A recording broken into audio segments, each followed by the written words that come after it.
O ato nabati no ang ebanghelyo, ang mga pulong sa Ginoo nga gitigom niya ang mga apostoles. Nga wala na may mga apostoles mao ni karong mga kaparian, mga pastor, muna nga gusto silang mansunod sa atong Ginoong Kristo sa iyang mga gipambuhat sa una.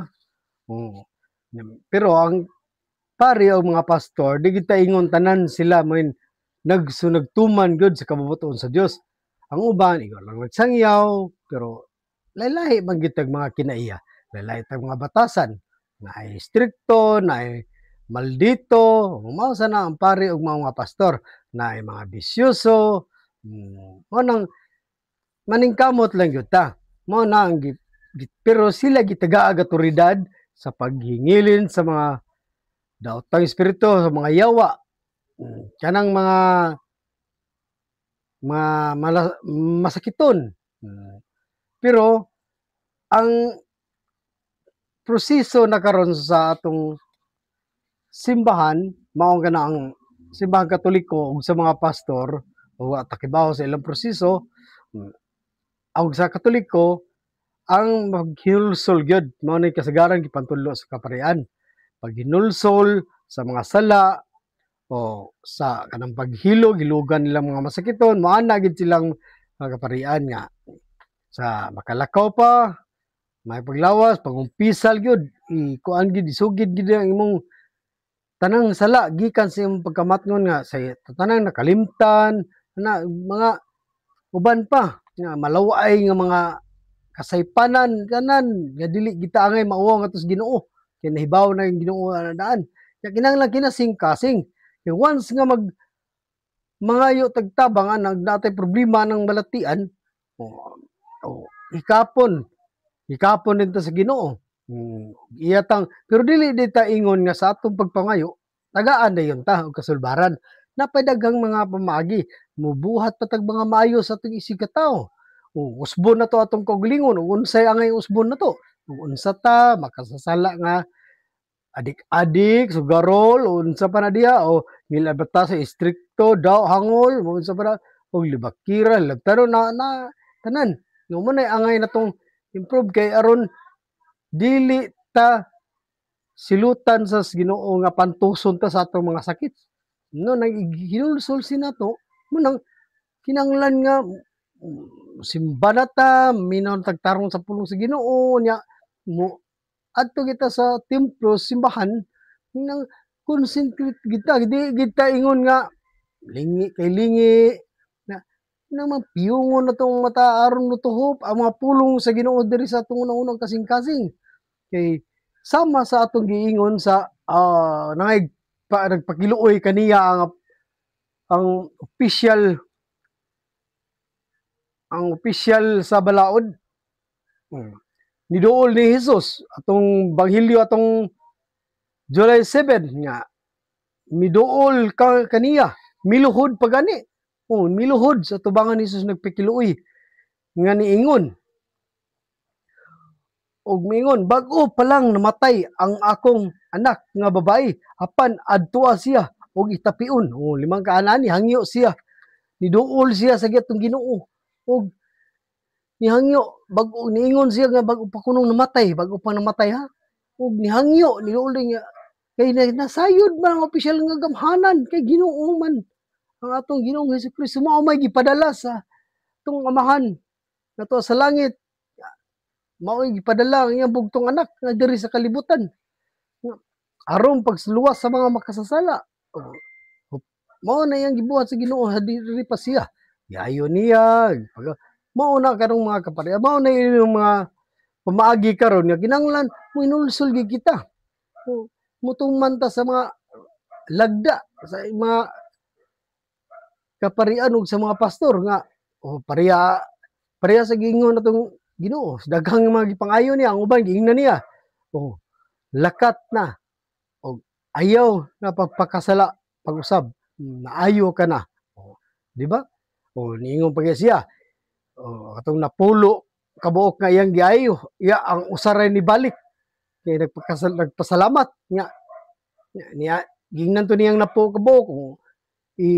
ipangonsulta sa kunos doktor unsay impong mga kuan isilbi isugid ba nga na doktor kaparian di nga na ipangkonsulta pa kuno sa mga kaparian unsay mo nang kitang tao mo lang ta sa tawhanong kahuyang nanglan mangayo tagpasaylo kung sa mga pastor o mga ilaha kay direct to God man kuno na nya kay ang atong mga Katoliko kay gitugon man si Pedro yang mga apostolis nga ang dili nimo pasayloon diri sa kalibutan dili usab dawaton dito sa langit dili usab sa siluon mao nang buti pasabot ang dili nimo dawaton diri sa sa kalibutan dili usab dawaton dito langit sa to pa ako hina mohatag tag nga balibaran dawaton sana matag paganong mohatag mga wa naman si Pedro so may atong ihatag di mao na atong ihatag ang pagsugid sa atong mga sala kung mo ng mga apostolis kay apostolis para mo ng mga kaparian mga pastor unta na mo pisal kung malain tag mga tinuan mo nang karon ang ilang pahimangno sa ebanghelyo karong adlaw mao kaning ang pag-ayo sa mga kuan mga masakiton mga posible kayo mga amang nakadungog mo na kita atong ikinisingkasig hangyo ngadto sa Ginoo kay Jesus ang Ginoo wala gyud imposible alang kaniya siya mo usa ka gamhanan ang mga demonyo sus hadlok na niya limang kaana mo patoo mo pahawa limang katong pasudla mi anang baboy pag siya hinginli nihangyo ng satanas ang mga demonyo nga nahadlok iningon pa mga demonyo nga saman ni ari ka aron silutan kami pagani nagduong pag ang Ginoo mo sada karon nga kita samtang may pataglawas mo seryoso ta sa atong pagsimba ug pagkuan sa Ginoo ug unsay angay nato sang usbon ato sang iampo kanunay nga Lord taga imong grasya o palitan istrikto kay Lord kay istrikto mo kuno kay Lord lam kay ko grasya nga anang tawag ko sa bakong kuan nga mahanay na nako dili na makuha ng akong batasan na daw kay ka Lord mga yung una to grasya nga Lord taga ko nga grasya nga kamauna ko mo hatag masabot nga sa panadiha na dili na kita mag kay mao gini gusto Ginoo nga maluoy na ta mahigugma na ta sa atong sikataw dili na nato tumban og ilang pagkatao abi kay pobre man sila ubang mga dato yatakan sus yatakan kay abi kay boss ra kay na sila taas kay kortahan ta natay kabuga sara man sila susulan tara na sila nanay gaghang mga ingana ay mga adik-adik na sila sa ay pagkana diri mga awat na raw nay daghang mga ingana pero ayaw ato na silang ipangampo mao nay mga pamaagi nga kita tungod sa atong sala silutan tag sakit mao na tungod na sa atong unsay atong giyatakan atong giyatakan ang tama ng mga tawana mao sa ipahamtang nato diri kasagaran karma dayon maabot dayon mao na og niingon sa to sa Ginoo nga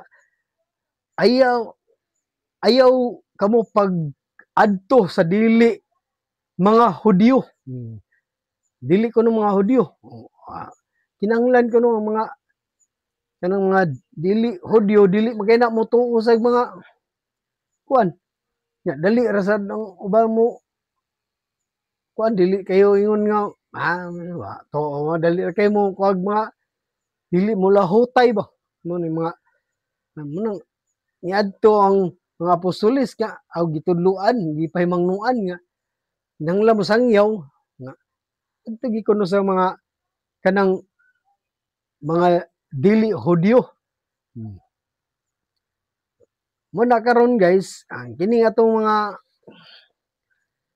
mga balaang kasulatan nga atong gisaysay kada adlaw dako kining gamit para sa atong kinaiya ug sa atong kinabuhi ug sa atong pagpuyo aning kalibutan na o proseso kini para mahaduol ta ngadto sa Ginoo ug makabot na to ang kinabuhing walay katapusan.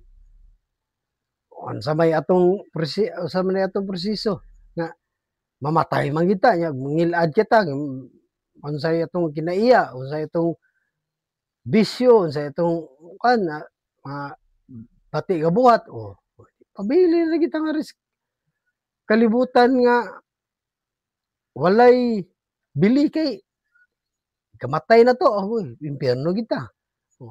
Unsa may atong man tag makapalit tag kinabuhi kay ma-extend atong kinabuhi maningkamot lang ta, magtinabangay ta sa pag-ampo na Lord, tag lamdagan nimo tag sa tagsa ka mga hunahuna sa mga tao aron magkahiusa ta tanan. God bless kaniyo mga idol. Daghang salamat sa akong pagsunod sa akong page, sa Facebook page. Ay mo kalimot sa pag-like o comment and God bless always. Daghang salamat.